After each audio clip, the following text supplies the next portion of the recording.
मनुष्य थका हुआ है, शरीर से नहीं बल्कि मन और ऊर्जा से।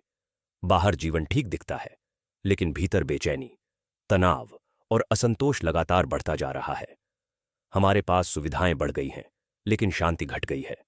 काम, मोबाइल और चिंता ने मन को बोझिल बना दिया है। वेद कहते हैं, यह समस्या नई नहीं है। मनुष्य हमेशा से असंतुलन से जूझता रहा है। इसलिए ऋषियों ने इसके लिए एक गहरा और स्थायी समाधान बताया, जिसे व्रत कहा गया। लेकिन व्रत जैसा आज समझा जाता है, वेदों में उसका अर्थ बिल्कुल अलग है। संस्कृत में व्रत शब्द व्रि धातु से बना है, जिसका अर्थ है रोकना और नियंत्रित करना। व्रत का अर्थ भूखा रहना नहीं, बल्कि इच्छाओं, आदतों और मन की अस्थिरता पर नियंत्रण सीखना है। ऋग्वेद कहता है, जो व्यक्ति स्वयं पर शासन करता है, वही वास्तव में स्वतंत्र और शक्तिशाली होता है। आज हम खाते हैं क्योंकि आदत बन चुकी है, भूख के कारण नहीं। वेद कहते हैं, यही असंयम शरीर और मन दोनों को धीरे धीरे कमजोर करता है। जब भोजन लगातार चलता रहता है, तब शरीर को विश्राम नहीं मिलता। व्रत के समय शरीर स्वयं की मरम्मत शुरू करता है। यह एक प्राकृतिक जैविक प्रक्रिया है। मन की सबसे बड़ी समस्या अतिसोच है। व्रत मन को यह सिखाता है कि हर विचार पर प्रतिक्रिया देना आवश्यक नहीं होता। वेदों में ऊर्जा को प्राण कहा गया है। अधिक भोजन, अधिक बोलना और अधिक सोचना प्राण को बिखेर देता है, जिससे थकान बढ़ती है। व्रत के दिन प्राण केंद्रित होता है, इसलिए ध्यान गहरा होता है, नींद कम आती है और मन अधिक स्पष्ट महसूस करता है। प्राचीन काल में एक राजा था, जिसके पास शक्ति, सेना और वैभव था, लेकिन मन में शांति नहीं थी और क्रोध हावी रहता था। राजा ने आर्ष से कहा, मैंने संसार जीत लिया है, लेकिन स्वयं को नहीं जीत पाया।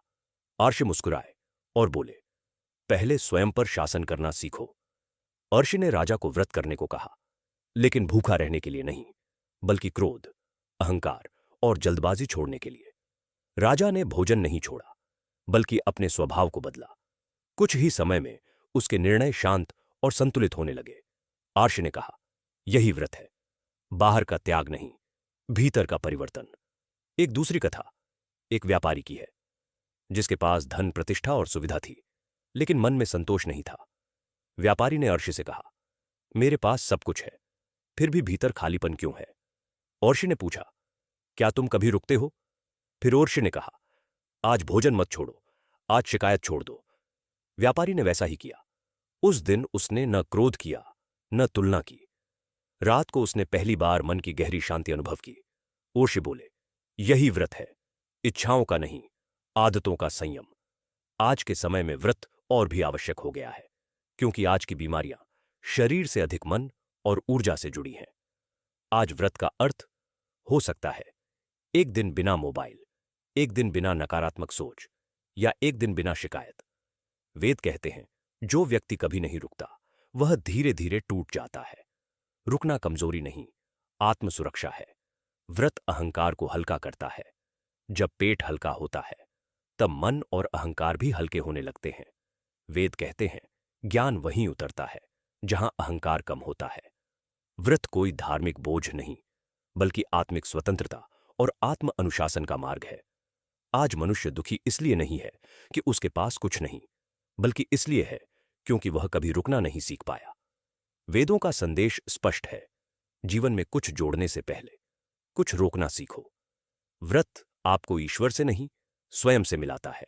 यही आत्मबोध और आंतरिक शांति की शुरुआत है। यह ज्ञान एक बार सुनने के लिए नहीं है, इसे बार बार सुनने की आवश्यकता है। इसलिए इस वीडियो को सेव कीजिए, उन लोगों के साथ साझा कीजिए जो हमेशा थके रहते हैं।